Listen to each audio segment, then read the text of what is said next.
I left because I couldn't live with myself anymore for the way we were controlling people, the way when people left we had to get them back against their will. Tell me about that. How would you do that? Well, a lot of people would blow, as the Scientologists say, would leave without permission.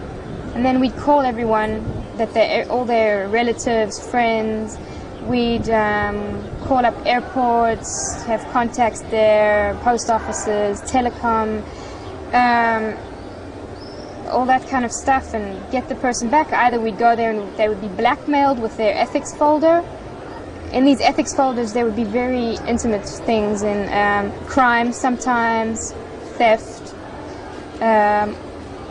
or, I mean, in the one case I know a man, and he had sex with he paid for sex with children, and when he blew, we got him back because we said, either you come back or we're going to use this against you.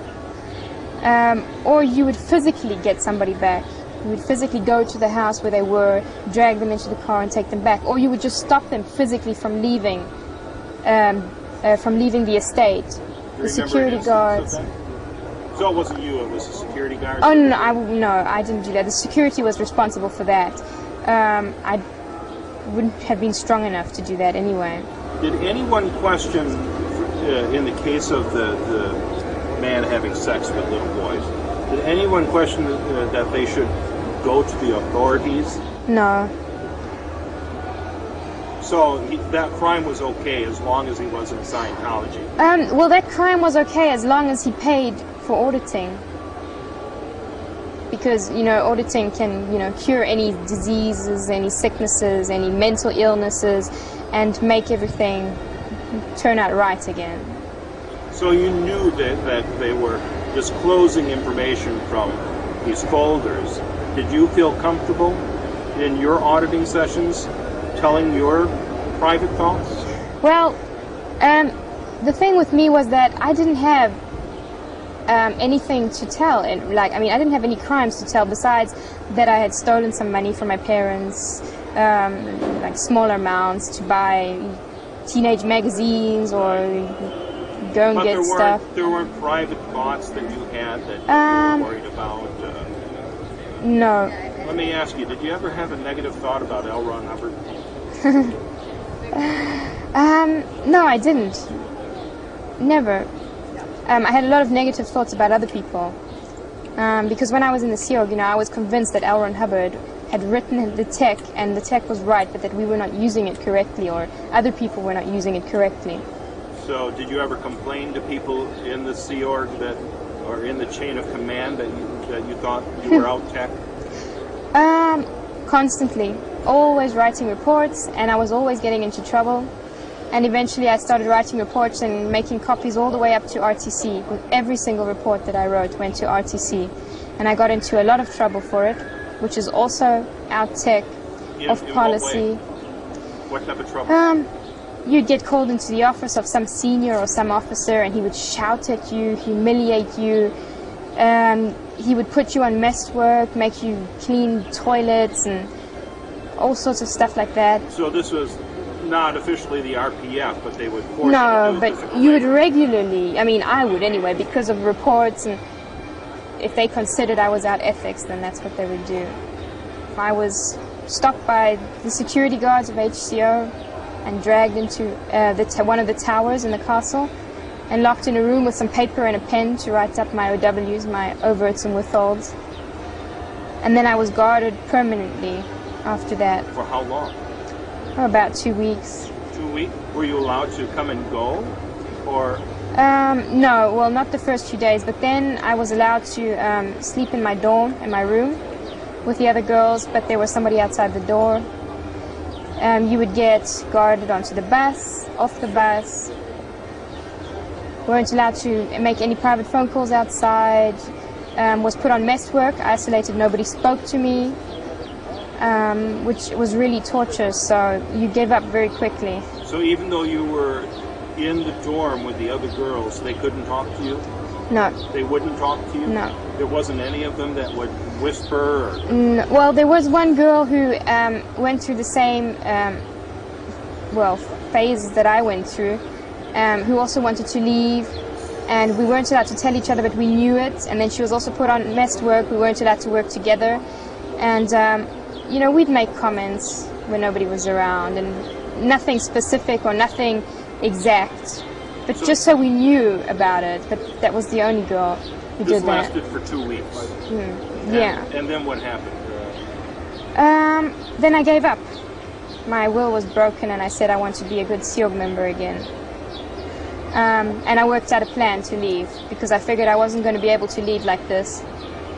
So I went back onto my post and was working well, and my stats were up again. And after a few weeks, I suddenly said, oh, my dad is ill. And then a few weeks later, he was in hospital, and then it was getting worse and worse, but over a few weeks. And suddenly he was dying.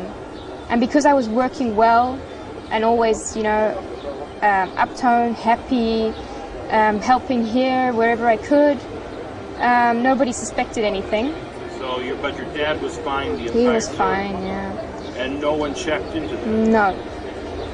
And then it came to the point where I had to do my leave of absence, SEC check, and I was petrified of that because, you know, you can't lie to the e-meter, and you can't get around it. And I was so petrified, and I went into my first session, and I'm holding the cans, and I don't know what question she asked me, but I just remember that I panicked, and she said, what was that? And I was like, oh my God. And then in that same moment, I thought, oh no, now I'm not going to be able to see my friends. And I was looking so forward to having time off. And then suddenly she said, okay, that's fine.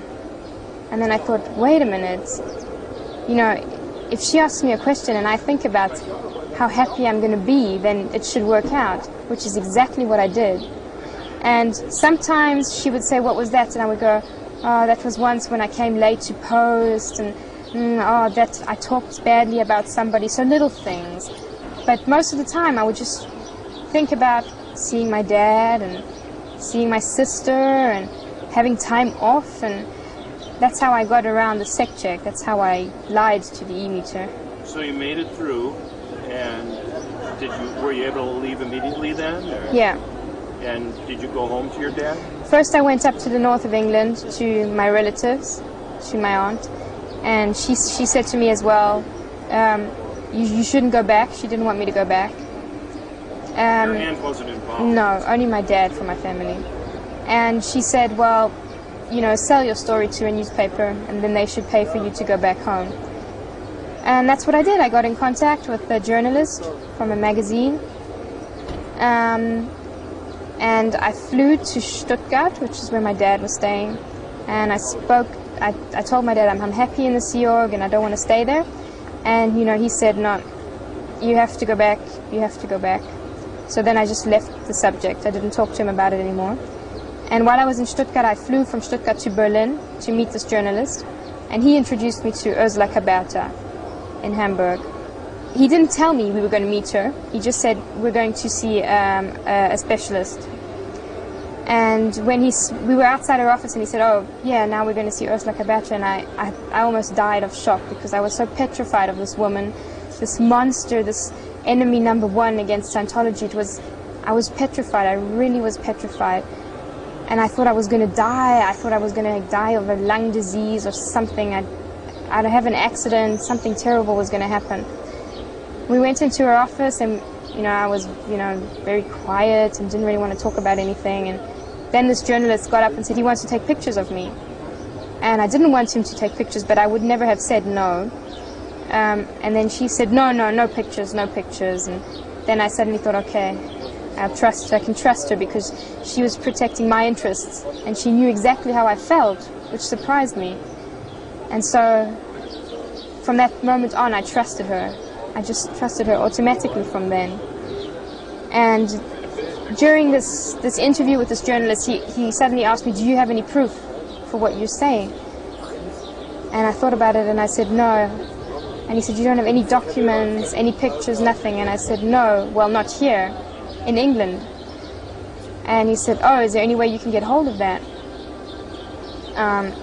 And I said, well, if I go back, sure, I can get hold of it, because they're not suspicious of anything yet. And Ursula said, no way you're going back, way too dangerous. And I said, well, I cannot